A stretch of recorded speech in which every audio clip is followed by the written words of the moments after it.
when the President submits the budget to Congress, so it's usually submitted by the DPM to the House of Representatives because the budget emanates from the House of Representatives. Then pagdating sa House of Representatives, matanggap yung National Expenditure Program and the other documents, yung BASF, saka other related documents sa budget. Then dadaan yun sa first reading, second reading, third reading. So after it's approved on third reading, pupunta sa Senado.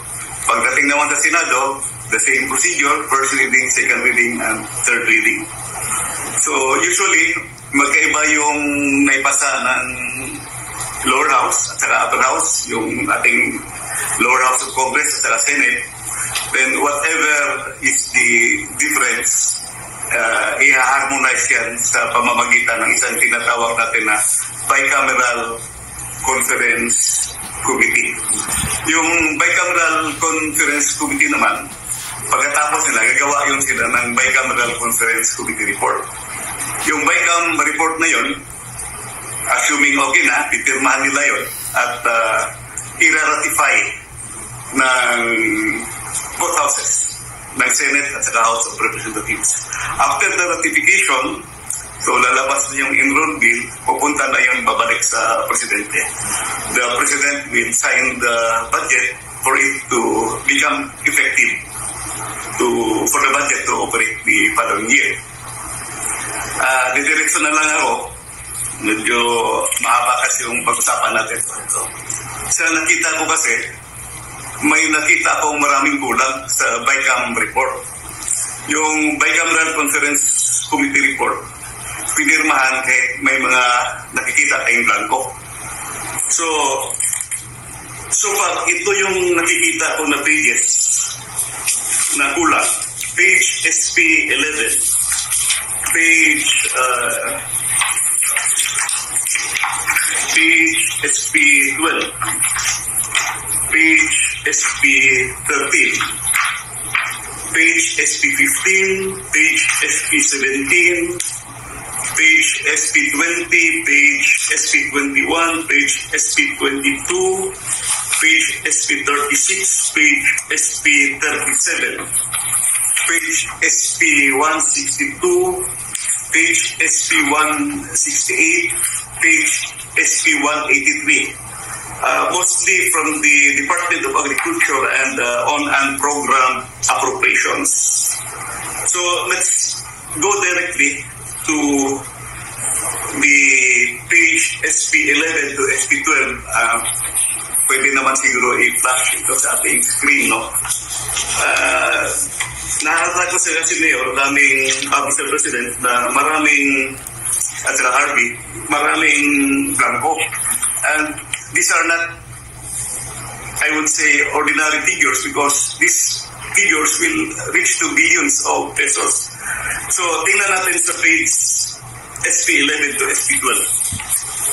Line 49. After the acronym NIA, delete the amount in figures 74,570,743,000 and replace with blank. Kita naman sa screen.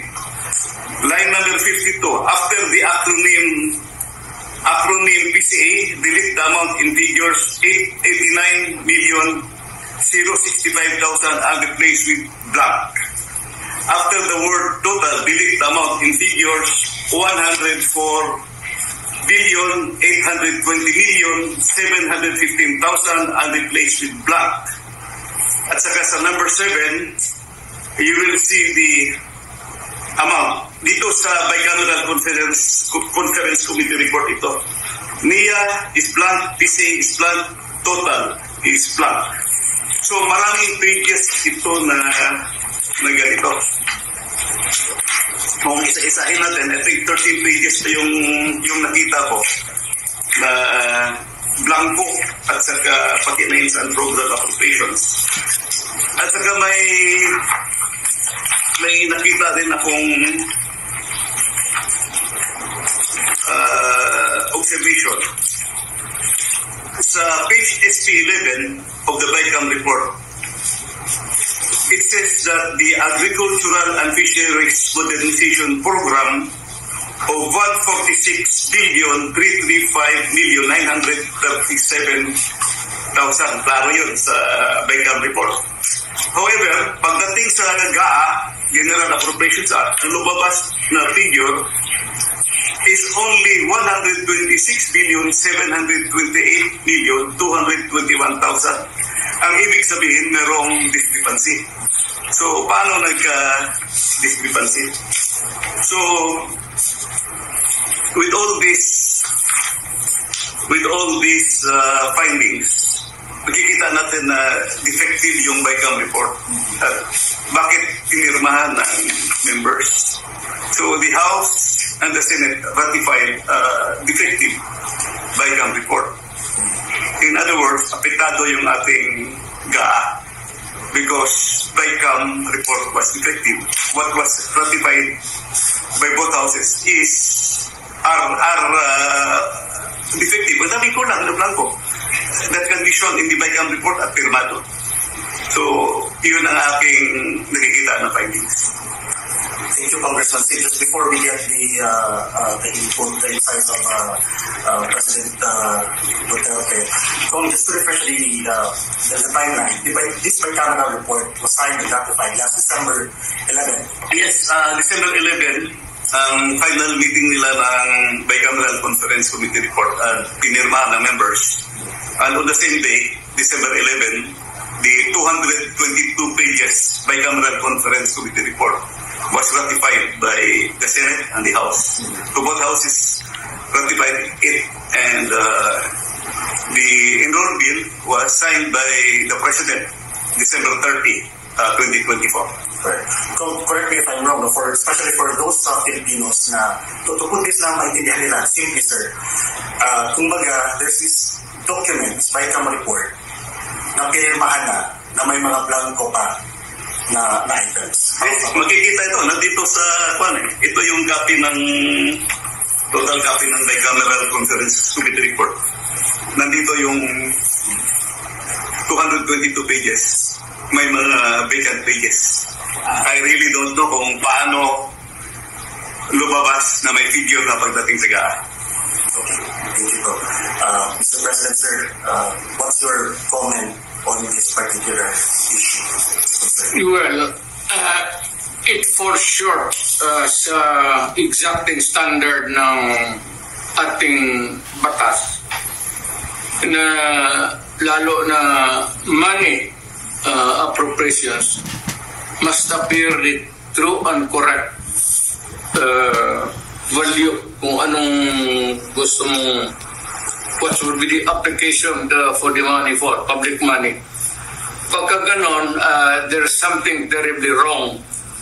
And as a matter of fact, I would say, kung may mga blanco yan lumusot, that is not a valid legislation. Kung nasa batas na yan, lumabas na yan ng blanco-blanco, either it could be filled up before or after sa Congress, pagka ganon, what must be submitted is the true and correct figure coming out as prepared by the budget submitted to Congress for appropriation. Pagka putol-putol yan o may kulang, that is not a valid budget for implementation as law. It's not only inaccurate, but I think the budget is in totality invalid. Hindi na pwede mag-blanco-blanco dyan sa pera ng tao. Ano ka man? It's people's money. Maglagay ka ng mga mga provisions, but without the true and correct items or money that would be appropriated by Congress, by the people owning the money. So everything must be explained clear, patent, without doubt na itong pera na ito para ito sa ganito. Itong para na ito para sa eskwelahan, ito para sa agriculture. But you do not leave any item there vacant. Itong pera na ito blanco to be filled up later on. That is not allowed by law. And that budget is already, I would like to remind Congress, mali ho yan. It's invalid. Please correct it. Or record the budget and demand an explanation kung bakit dumating sa inyo yan na ganun kablangko. We are not, para ka na, binigyan ka ng blanco check dyan, o sige, bahala na kung ano ilagay ninyo. In the same manner, yung mga blanco-blanco dyan, whatever or whoever corresponds to that particular item is free to just fill up the amount. That is not by all